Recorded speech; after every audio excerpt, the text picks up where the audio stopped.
Building trust with DiSC. We've had a very good response to this topic, and trust is something that's very near and dear to my heart because it's because of the Integro trust model that I joined Integro. 43 years ago, week after next, was the week I started. 6 months before that, in December '76, I attended a conference in Melbourne for salespeople from all over Australia. I'd come down from Brisbane for it.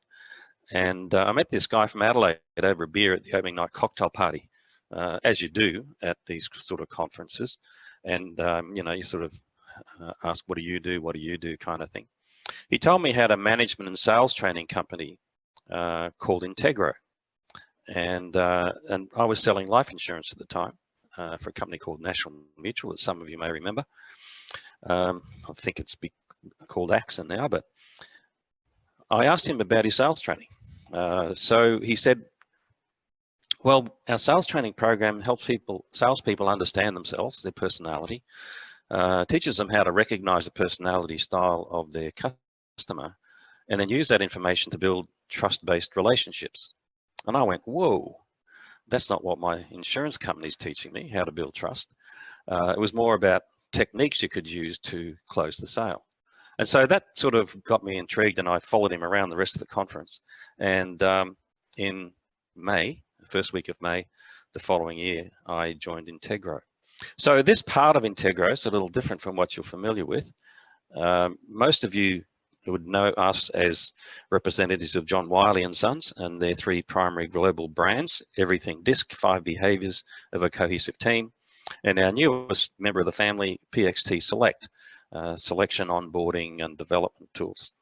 And so, but there's the other side of our business, which is focused on helping organizations to create cultures based on trust and personal responsibility. Okay, and foundation of that is the Integro trust model. And we call that side of the business Integro Leadership Institute. It's still part of Integro, and same people. We just have a slightly different focus because it's our own IP. And so I want to talk about how we can actually integrate those 2 things together with DiSC today. We've been doing a lot of research as well, so it's not just a conceptual model. There's a lot of research that we've done, and I'm going to share a little bit of that with you later on. But we're particularly focused on how do we create passionate employees beyond engagement, and also have leaders who know how to build strong trust relationships with their direct reports and their teams. Okay, so just a little bit of research that I found on trust. This is one of the best examples how trust can impact the bottom line that I've ever come across. You'll see in the bottom right hand corner there, if you can read the tiny print, this is from Tony Simon, Associate Professor of Cornell University's School of Hotel Administration. And he had the idea that if there was a high level of trust between employees and management, that the business would be more successful. He contacted the Holiday Inn Hotel Group, and they agreed to survey 76 of their properties, survey employees on their level of trust for management and what impact it had on business results. So they surveyed the employees about the trust level, but they also gathered data from the organizations, the hotels, about their customer service, about their employee turnover, profitability, productivity, absenteeism, all that kind of thing. And this is the outcome. The hotels where employees strongly believe their managers followed through on promises and demonstrated the values they preached were substantially more profitable than those whose managers scored average or lower. In fact, a 1/8 point improvement in a hotel score of trust for management on a 5-point scale. Now, 1/8 point on a 5-point scale, by my calculations, is 2.5% increase in trust. Increase the hotel's profitability by 2.5% of revenues. And in this case, that translated to a profit increase of more than $250,000 per year per hotel. All right. And the other point that he made was there's no other single aspect of manager behavior that we measured had as large an impact on profits. All right. Now, he subsequently wrote a book. So this information I got from the Harvard Business Review in an article they published called The High Cost of Lost Trust. And so in the book, Simon points out why it works the way it does. Why does high trust equal more profit? And so where employees feel that their managers keep their promises and live by the values they espouse, obviously they trust them more. When they trust their managers more, they become more emotionally connected to the company. They care more deeply about its mission and take pride in working for it. Where they feel greater emotional commitment, they're more willing to stay in their jobs and also go the extra mile by providing discretionary service to satisfy, in this case, guests' requests. Guests who experience discretionary service like it and obviously feel more satisfied. I'm sure you've had that experience staying in a hotel where you come away feeling so much more satisfied because someone went the extra mile for you. And obviously satisfied customers translate into repeat business, which boosts profits, and employee retention boosts profits as well. Okay, so it's pretty simple, isn't it? It's not rocket science, but high trust can result in increased business performance. Okay, so his book is The Integrity Dividend, subtitle Leading by the Power of Your Word, and I'd certainly recommend that book. Okay, all right, so Dr. Ralph Colby was one of the founders of Integro, and he decided before he actually joined Integro or started Integro with his partner, his business partner, Ron Bates, that he needed to understand trust a little bit better. And the reason he decided that was because his first wife left him because she said she couldn't trust him. At the time, he was a Baptist minister, so he was sort of pretty confused. So he decided to do some research on trust. And like most people, Ralph believed that he was trustworthy. And most people I've met in business believe they're trustworthy. And most of them actually are. They're honest, ethical, moral people coming to work to do the right thing. However, just because you're trustworthy does not mean that people will actually trust you. And I'm sure you've had that situation where maybe people were skeptical about you for some reason, and you actually was just not justified, right? So in order to build trust, you need to behave in a way that builds trust. And so when Ralph was doing his research, he realized that he needed to identify behaviors that would build trust. So these are the 4 behaviors that Ralph came up with. The first one is acceptance. Who you are is okay with me. And now that's not the first one Ralph came up with, but it's the one that he struggled with. The reason his wife said she couldn't trust him was because he was quite critical, judgmental at times, okay? And I'm sure you've worked with people like that who think they have a right to tell people what they need to improve or what's wrong with them, okay? So acceptance is being non-judgmental, accepting people for who they are. And that's really a foundation on which trust can develop. By the way, the 4 behaviors sounds very simplified, and it is, but Ralph came up with a lot more than 4 behaviors. He just found that all of the other things he came up with actually tucked in behind these 4. The second behavior is openness. I give and ask for feedback freely. It's two-way. I give and ask for information freely. I share my opinions. I want to know what your opinions are. So if openness is not two-way, then it's not real openness. And the third behavior is congruence, which is not a word we use a lot in everyday conversation. The description in there says what I say is what I mean. Congruent triangles have the same angles. They're the same shape. So they're the same shape, but they could be different sizes, all right? And that, I think, is the best way of understanding congruence. It means the same as, what I say is the same as what I really mean.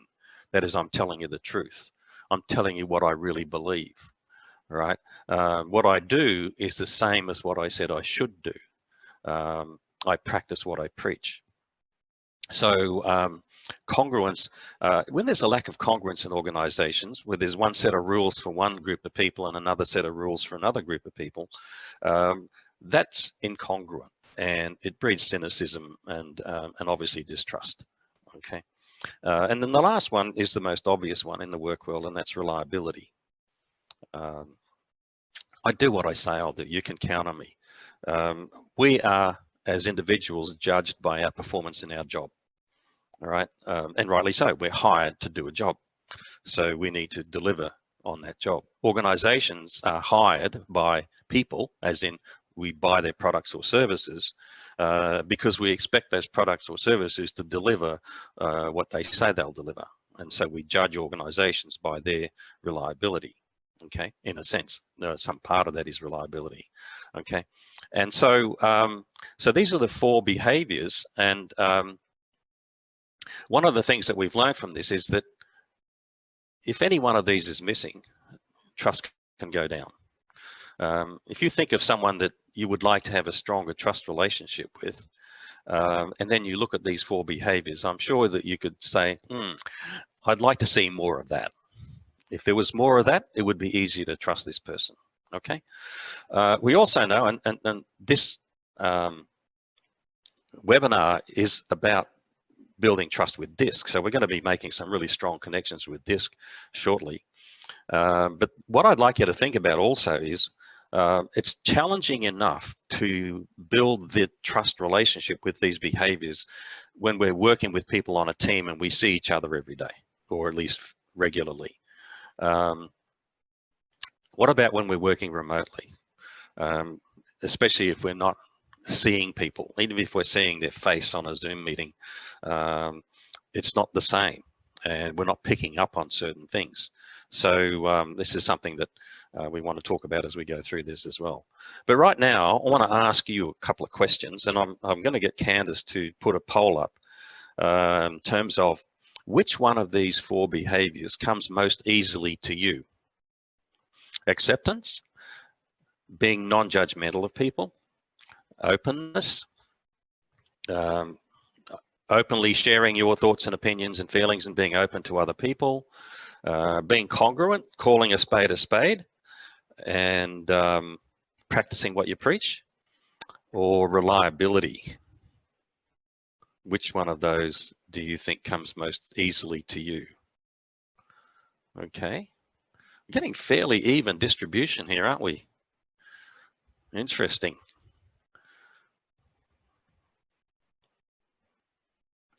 We'll just give it another second or 2.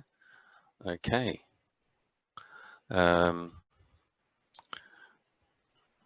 Emma has a raised hand. Emma, do you want to unmute your microphone and ask a question?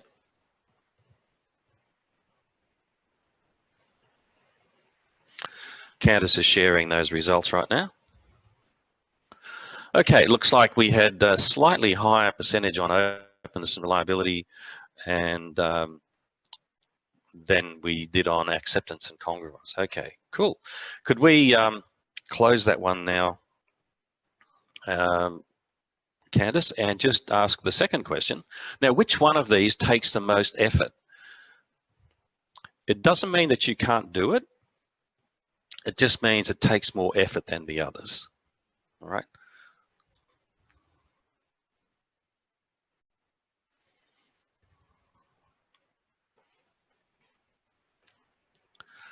Wow, isn't this interesting?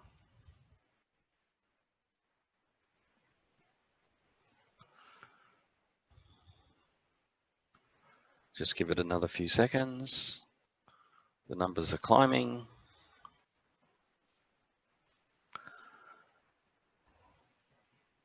Okay, thanks if you could share the results, Candace. So look at that, we've got 43% of people who say acceptance is the one that takes the most effort, being non-judgmental, okay? We're brought up to judge, aren't we? We were judged as kids, you know. Even most well-meaning parents often said, why aren't you more like your sister? Or teachers comparing you to someone else. And as kids, we learn to judge other kids. It's just part of our society, unfortunately. So that's not surprising. But the thing I want you to think about while you look at this is, let's say you're working with someone who struggles with acceptance. or you're someone who struggles with acceptance, but you're working with someone for whom acceptance comes really easily. All right. What's going to happen there? Or let's say you find openness easy, but you're working with someone who struggles with openness. And that's a situation where we could easily turn to judging that person and say, well, what's wrong with you? Why can't you be more open? All right. And so I said a moment ago, most people are trustworthy. And I believe that that's certainly my experience with all of the many thousands of people I've worked with in organizations.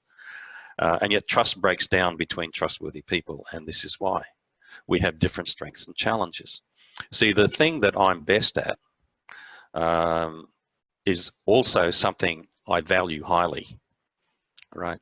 If you're a really reliable person, you're never late, you always get things done, you always meet your deadlines, then you value that, but you also judge other people by reliability more so than the other behaviors that build trust, okay? And we're going to see how that works when we look at this in relation to DiSC. Okay, thanks, Candace. Trust is the foundational behavior. And before I go on to the next piece, I just want to, a lot of you I know are familiar with the 5 behaviors of a cohesive team and or the 5 dysfunctions of a team. And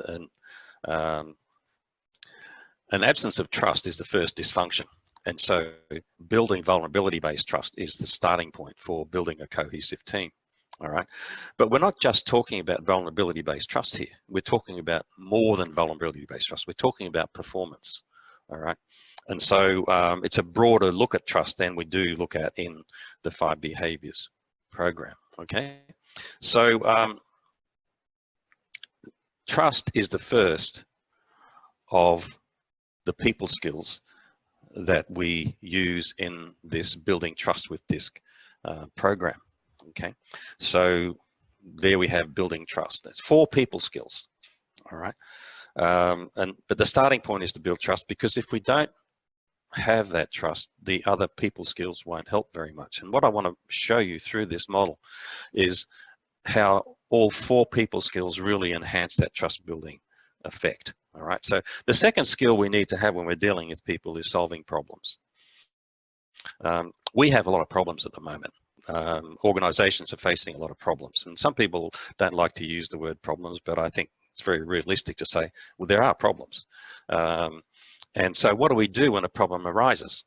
Well, usually we gather information and identify what the options are, and then make a decision as to what we need to do to solve the problem as best we can.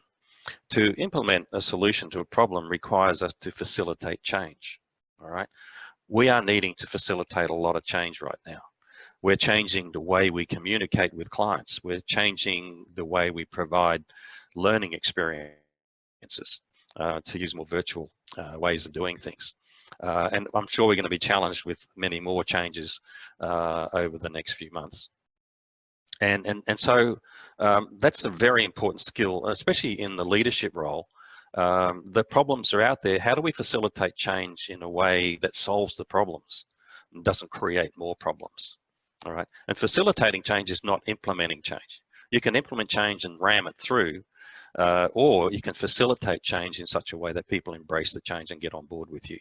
That's the skill we need to have. Okay. And the 4th skill in dealing with people is to satisfy their needs. How satisfying are you to work with? All right, it's an interesting question, and when I ask that question when I'm working with a group of leaders and taking them through this model, some of them look at me and say, well, it's not my job to satisfy people's needs. Well, in actual fact, if you don't satisfy their needs, you're not going to get their full support. They're not going to be fully committed and engaged to doing what you want them to do. Okay, so the way we actually build trust is by using all 4 of these people skills. So say you have someone that you work with and you would like to have a stronger trust relationship with them. Find out if there's a problem that they're experiencing that's getting in the road of them doing their job effectively. They may not have volunteered to share it because maybe the trust relationship wasn't high enough for them to be open with you. All right, but if we can encourage them to say, well, what could we do better? What could we improve? How could we make your job easier? And they share something with you. Okay, so then let's work with that person to come up with a way of solving that problem. That is, we facilitate a change that fixes that problem, and it's satisfied that employee's needs. Where's the trust relationship now? It's higher. So now they could be more open with you and say, well, could you also help me with this? We solve that problem, we facilitate a change, needs more satisfied, trust is high. So we can use all four of these skills to build stronger trust relationships. All right. Very important, obviously, in leadership roles, but it relates to anybody who's working with people. It certainly relates to, if you're a consultant, working with your clients.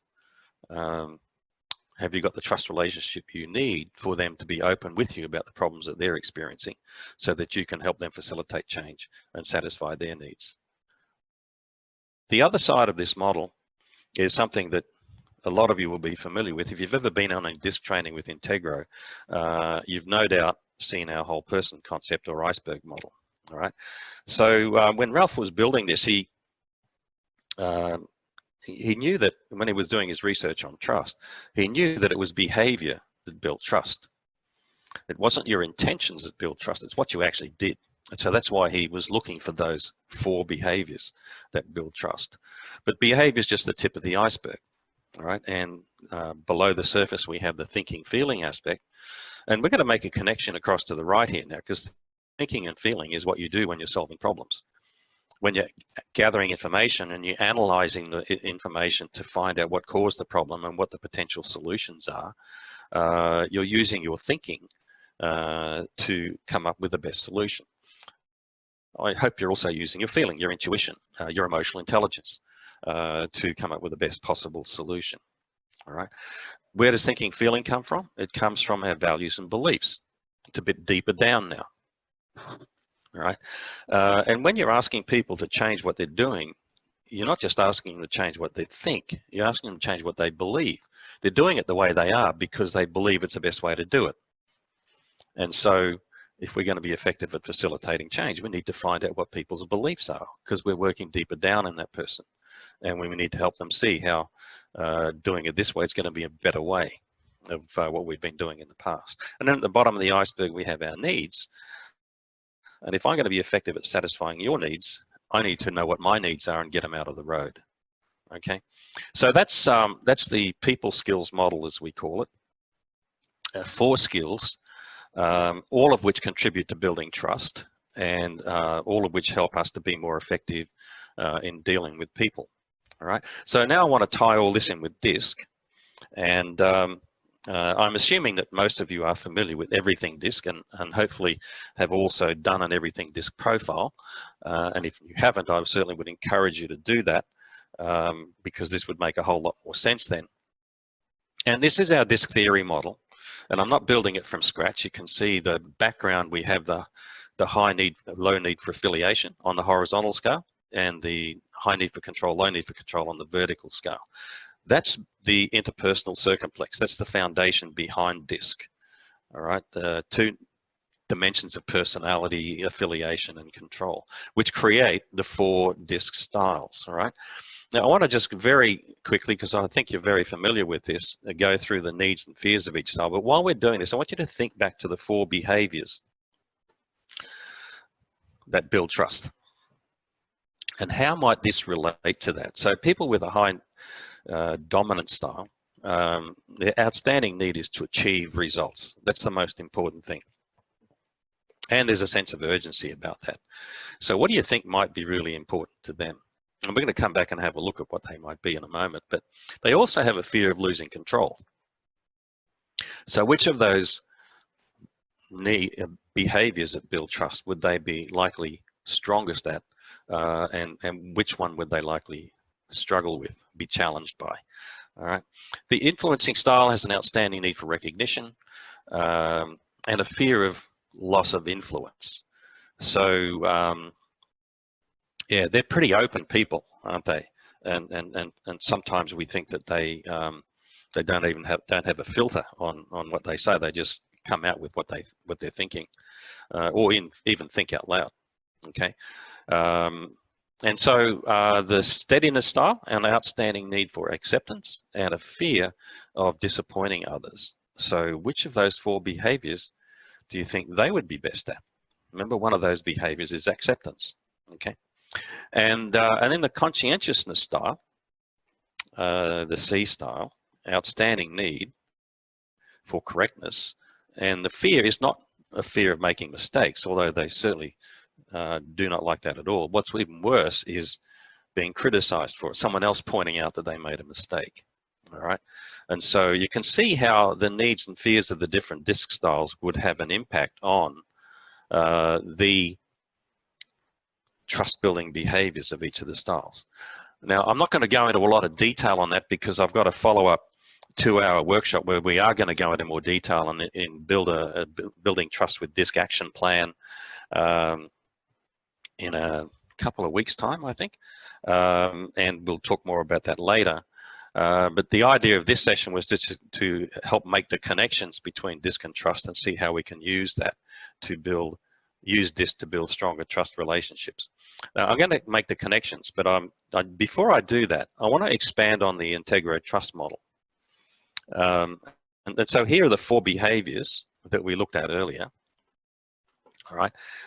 You might want to just think about who would be the most accepting of those styles. I think probably the S, don't you? Okay. Who would be the most open? The I.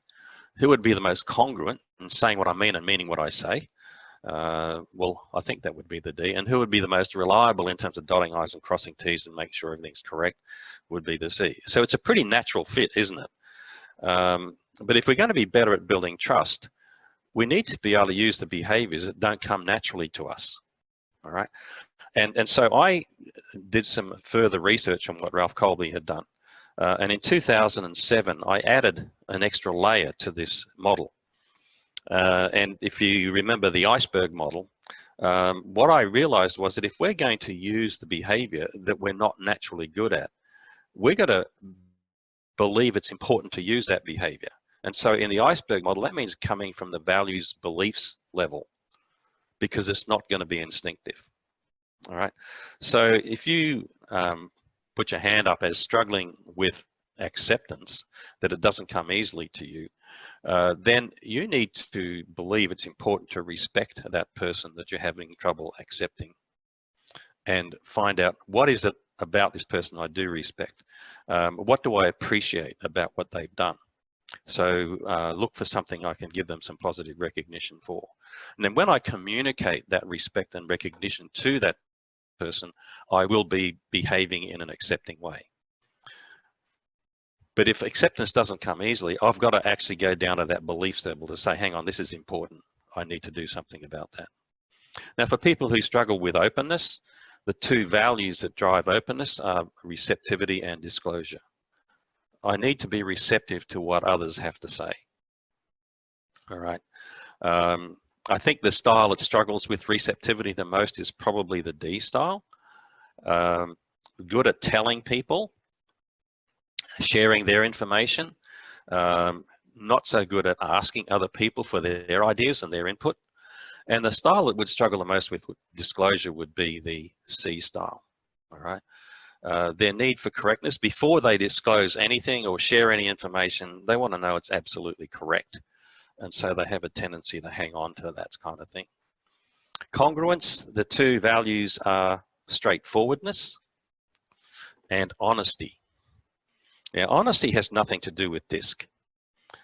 Any DiSC style can be totally honest or totally dishonest and rip you off, right? It's got nothing to do with DiSC at all. But straightforwardness certainly does, doesn't it? All right. That's something that D would obviously be pretty good at, and the S style would perhaps struggle with. Okay. And then reliability. The two values that drive that are keeping commitments and seeking excellence. Okay. So when I was identifying what I thought were the values behind the behaviors, what we needed to focus on, keeps commitments was pretty easy, came up very quickly. It was the most obvious thing. Do people do what they say they'll do? But seeking excellence sort of popped into my mind, and I did a bit of research around that. And I found that everyone I spoke to said, yeah, I can't rely on people who only give me half a job. The most reliable people to me are those who always give me their best. And I'm sure that's your experience too. Okay. So 2007, we came up with some items to measure leadership behavior around these 8 values. We had 2 items for each of the 8 values, 16 questions, and we built it into a 360 assessment and gathered feedback from about 17,000 people over a 3-year period. And I set that data off to a psychometrician to analyse at Swinburne University in Melbourne. And she came back and said, do you realise that you've got 2 subscales here in terms of what you're measuring? And the split was down through there. She said, what you're measuring on the upper right-hand side there, respect, recognition, receptivity, and disclosure, is communication. All right, and that makes sense. Do I communicate with respect? Do I give you recognition? Do I listen to what you're saying? And do I tell you what I'm thinking? Do I disclose what's on my mind? All right. And the other 4 values are measuring consistency. Do I consistently tell it how it really is? Tell the truth? Am I consistently honest and ethical? Do I consistently keep my commitments? And do I consistently do my best? And we've all heard the saying, it takes time to build trust. It sure does on the consistency side. If someone keeps one commitment, you don't know that they always do. You only find out over time that they always do. But you can actually start building trust through the communication side when you first meet someone. If you meet someone at a networking event, or you go to a conference or a workshop and you meet someone and they're very respectful and they're appreciative of spending time with you and they're very open and receptive and they share information, they share a bit about themselves with you, you walk away with a good feeling about that person. You think you could build a trust relationship with them. You don't know anything about the consistency side yet, but the process has started. We need both. And what I found after researching hundreds of organizations and the trust level in hundreds of organizations, the consistency side is what senior management focus on, right? We're trustworthy if we deliver results and we act honestly and ethically. And employees look to the senior management team and say, when are you going to treat us with respect? When are you going to give us some recognition? When are you going to listen to us? All right, because they're not strong on the communication side. And so trust breaks down. Now, with us all working remotely, this is an even bigger challenge, isn't it? How do we keep all of these 8 values in the air and make sure we're doing all of these things? How are we communicating that respect to people? How are we communicating with people and individually, not just as a group, on what we appreciate about what you're doing? How are we getting information from people, being receptive and also obviously being very open and transparent about what's actually happening with the organization and what we're working on. Okay, so that's the complete Integro trust model, and that's what we've been actually doing a lot of research on. So in the actual workshop, we're going to be using an action plan and taking some time to build an action plan, because this is really the key to it. Let me just go back here for a sec. The values that build trust are the drivers. I'm an SI style, as some of you would know. So I've got a primary S, secondary I, extra action priority on the DI scale. But straightforwardness has never been easy for me. I've got better at it. I've obviously had to, running my business for 40 plus years. And it's still not easy for me. But it's easier when I take it down to that values level and I believe that it's important for me to be straightforward. And I've got to push myself through that fear of disappointing others or hurting people's feelings to be straightforward. And that's what we need to do to learn to use the behavior that doesn't come easily to us, right? If you struggle with openness in terms of disclosure, then you need to believe it's important to disclose information to people. If you struggle with keeping commitments, and the I style can do that because of their enthusiasm, optimism, and energy, they sometimes overcommit themselves. Be less frivolous with making commitments. Say, if I make a commitment, I'm going to keep it, so I'll stop and think before I make that commitment, and then I'll be more reliable. Okay, so that's the whole guts behind is building trust with DiSC. And just to put it in a practical perspective, what we'll be doing in the building trust action plan is getting each person to identify, and that's why we want you to have your own Everything DiSC profile to attend that workshop if you can. The challenge for the D is going to be acceptance. Have you been in a situation where you got impatient or irritated with someone rather than accepting them for who they are, right? I don't know anyone who's D style that could not identify one of those situations. For the I style, can you identify a situation where you got so excited about something else, you let something fall through the cracks, all right? For the S style, have you ever agreed to do something you didn't want to do, but you didn't feel comfortable saying no? And for the C style, have you ever held back on information and not shared it, and the information would have been helpful for others, but you weren't absolutely sure it was 100%. And then we're going to work through developing an action plan as to what would I do in that situation next time by using the value that builds trust, that would drive that behavior, would allow me to stretch myself, move through the fear, and use that behavior, okay? Now, the practical application of taking this back in the workplace with DiSC, and this is really helpful now with people working remotely and working on their computers so much, is myeverythingdisc.com. Myeverythingdisc.com, for those who are not familiar, is an online portal, and everyone who has taken an Everything DiSC profile since 2012, which is when the adaptive testing assessment came in, has access to this. If you haven't got access to it, then the person who administers your Epic account or where you get your profiles from can give you access to it. It's free. And you go in and you set up your account, and then you upload your profile into it. And then you have access to creating a comparison report with anyone else who's done a profile and set up their account. And you'll see right in the middle of the screen here, invite others to compare. And this is under My Comparisons up the top there. Okay, that's one section of this portal.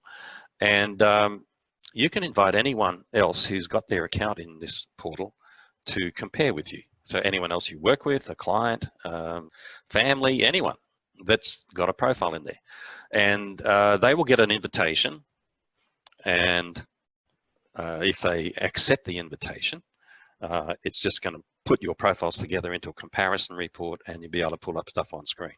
Now, we're actually going to walk through in the workshop how to actually use that in conjunction with the trust model to actually build stronger trust relationships on an ongoing basis with the people you work with. All right, and the phone is there because it's just to say this is responsive design programming, which means you can do it just as easily on a smartphone as you can on your computer screen or an iPad or whatever. Okay, that's just another situation where you can see over on the right hand side where that person's little icon is with their face. By the way, you can link your LinkedIn photo to your myeverythingdisc.com account, and your photo will appear in the comparisons that are being done with your colleagues and friends. Okay, you'll also see there that you can download the report. So you can use this online, just on the screen, or you can download a PDF file and print out a comparison report like you would if you ran it from Epic. Okay, so I just want to wrap up with how do you actually build trust with DiSC in an organization? Well, my suggestion would be, first of all, measure the trust level. All right, so we have an assessment called the Employee Passion Survey, which I've developed, and one part of it measures the trust level.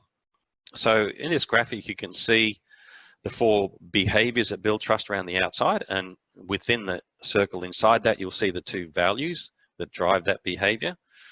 And then you'll see the black dots, gray dots, and the gray dots represent the importance of these values to the employees in that organization, all right? And you can see it's a 10-point scale, okay? So we have one item for each of the 8 values, and employees respond to those and answer 2 questions. The first question is, how important is this to you personally? And they answer on a 10-point scale. And then we say, ask them, how well does your organization operate by this value? Which is why we call that the work performance. So you can see in this example, and this is real life data from a company, that the importance scores are very high. In fact, they're all above 9 out of 10. We've surveyed over 20,000 employees since 2007, and probably over 200 companies. And the average score for importance across over 20,000 employees is above 9 out of 10 for all 8 values. So these are really hardwired human values, which doesn't surprise me, and it shouldn't surprise you, that everyone wants to work in an environment where they're respected for who they are, where they get the recognition they deserve, where people listen to their ideas, where people disclose what's really going on, transparency, where people tell me the truth, tell me what it really is, where people are honest and ethical, where everyone keeps their commitments and everyone does their best job. We all want that. All right, so we score high in every organization on all 8 values. But as you can see from this one, this organization is not performing very well, and honesty is a shocking result there. So there's really something going on in that organization. There's the employees to see acting with honesty, integrity, and everything we do is the item they're responding to, and so they're scoring that at around about a 5 out of 10. Yeah, so we would have done some further investigation in that organization to just see what was really going on there. Okay, so we can measure trust. The bigger the gap between the dots and the color shaded area, the lower the trust level. And we can also produce this graph for every department, every team in an organization. So we can actually get very specific and identify the trust level in each area. Okay. The other thing this is the flexibility and trust survey. This is an individual result. So this is a leader who answered the questions about how trustable they believe they are, to what degree they believe they use the 8 values that build trust. And that's the black dots or gray dots. And the color shaded area here is their direct reports, perceptions of them. It's a 180-degree assessment, it's not 360. All right, so it's a leader with direct reports, or it could be a team member with other team members rating you. So the other part of the survey is measuring flexibility. This part of the survey measures trust building ability.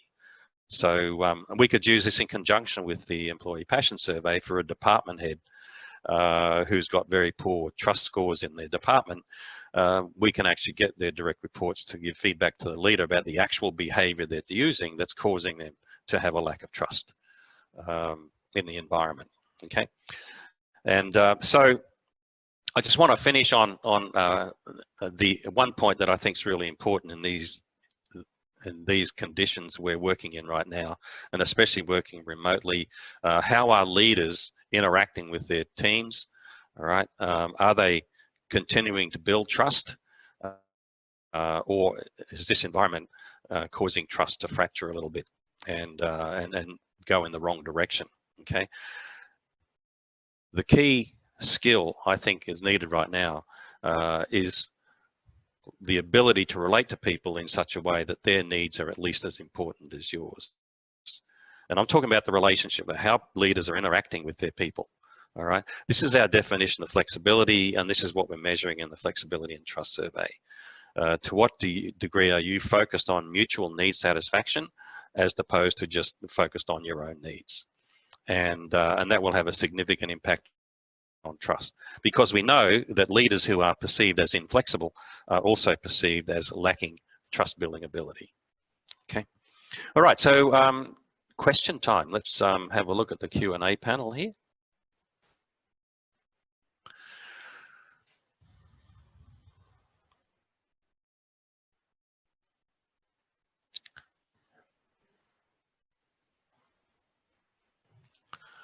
Okay, Vicky's asked, it would be good to know what the DiSC profile is of the participants which could impact on the answers. You're right. You're talking about in the polls, I'm assuming there, Vicky. And I found that was interesting too.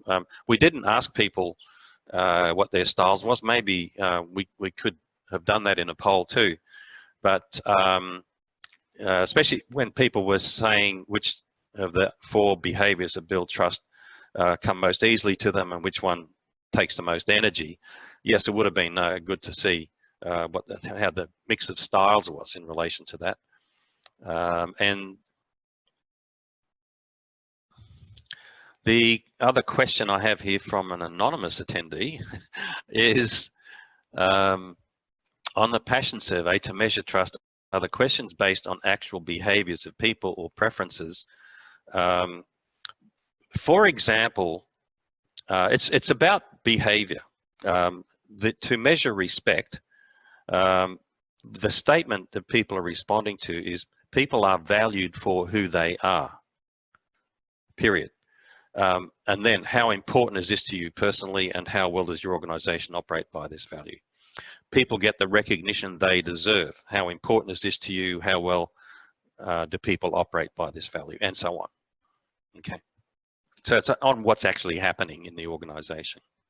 Okay, let's see what else we got here.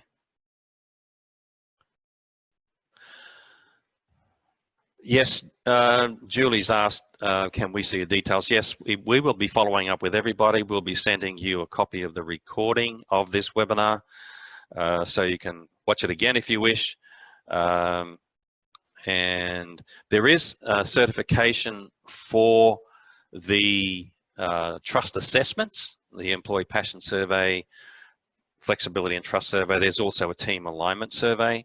There's not an accreditation for the Building Trust with DiSC workshop. I'll go to the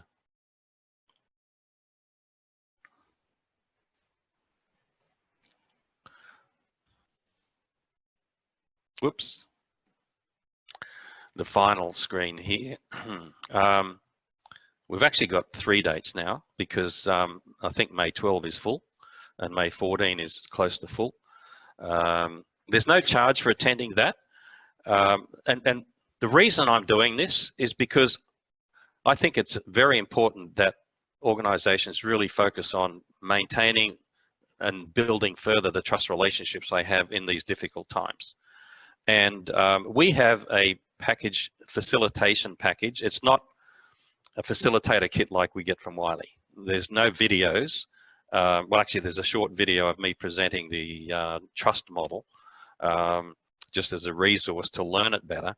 But there's a leader's guide, there's a participant's workbook. It's designed as a 3 to 3.5 hour face-to-face session for people who've already done DiSC. I'm running it as a 2-hour workshop for these 3 dates. So it can be done virtually as well. And we will also provide the virtual, PowerPoint for the virtual workshop as well. And to get the leader's guide and PowerPoint and materials to facilitate that would be $250, just once only. And that will give you all the materials you need to facilitate that program with your people or your clients. Okay, there'll be no charge ongoing for that. It's no charge for attending the workshop to experience the actual 2-hour session. Any other questions? Looks like we've got some more coming up.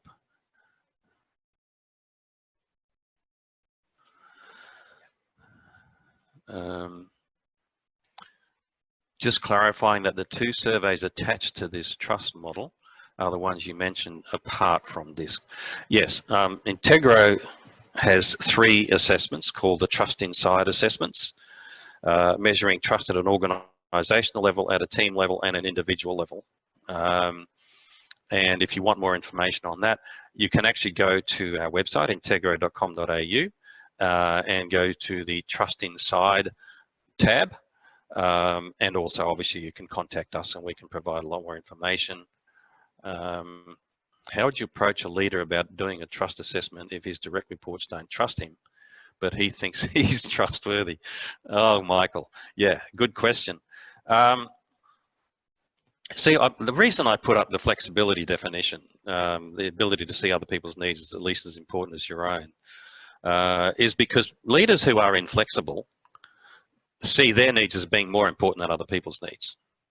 And oftentimes when I've actually given them a report that tells them that they're inflexible, and make sure they understand that that's because they're focused on their own needs, not other people's needs, oftentimes they'll say, well, what's wrong with that? Isn't everybody the same as that?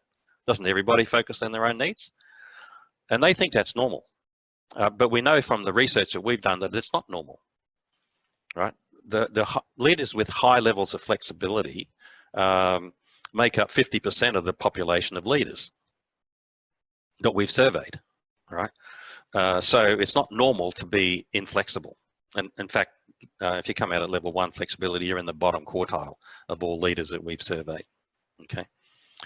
So how do you get a leader to oh, geez.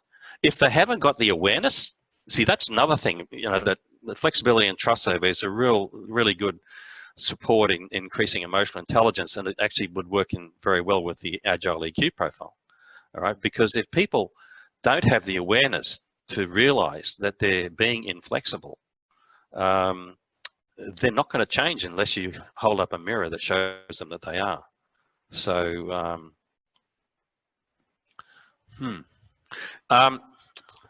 in some cases, when we've done the employee passion survey and we know that that leader's department has a low trust score, because the employee passion survey is measuring the impact of the leader's behavior, flexibility and trust surveys measuring actual leadership behavior that's causing that lack of trust, okay? So that would be a tool that we could use to get that.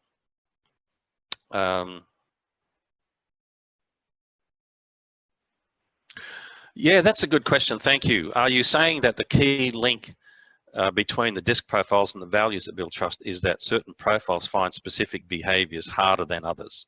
The answer is yes. The D finds it hard to be accepting because of their need to achieve results quickly. So they're pushing forward to results and can be quite impatient with people who are not responding quickly enough for them or who aren't as task focused as they are, which can lead to them being judgmental rather than accepting. Now, all of this can change with awareness, which is why we're doing this, all right? For the C style, who naturally struggles with the disclosure part of openness, all right, the cause of that is their need for correctness, and therefore can't share anything unless they're absolutely sure it's 100% correct, or their fear of being criticized if what they communicate isn't right. All right, and yet people are waiting for information. They're waiting for information, but it's not 100% yet. Okay, so realizing that we need to share the information, and I can always tell people that I'm not 100% sure yet, but let's work with what we've got. Okay.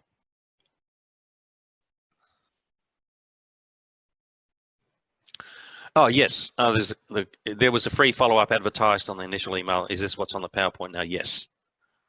I can't see the enrollments, Julie, but if you have registered, you'll be in there, but I'll get Candace to check on that. Thanks.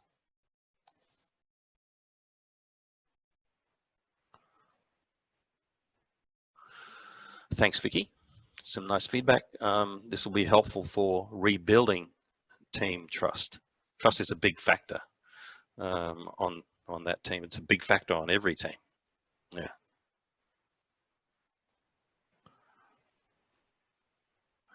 If you go to our website, integra.com.au, there's a new tab we just put up there yesterday called Online Courses.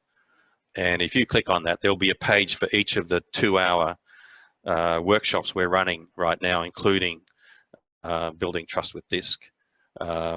We also have courses on the 5 behaviors personal development profile, the productive conflict profile, and the Agile EQ profile.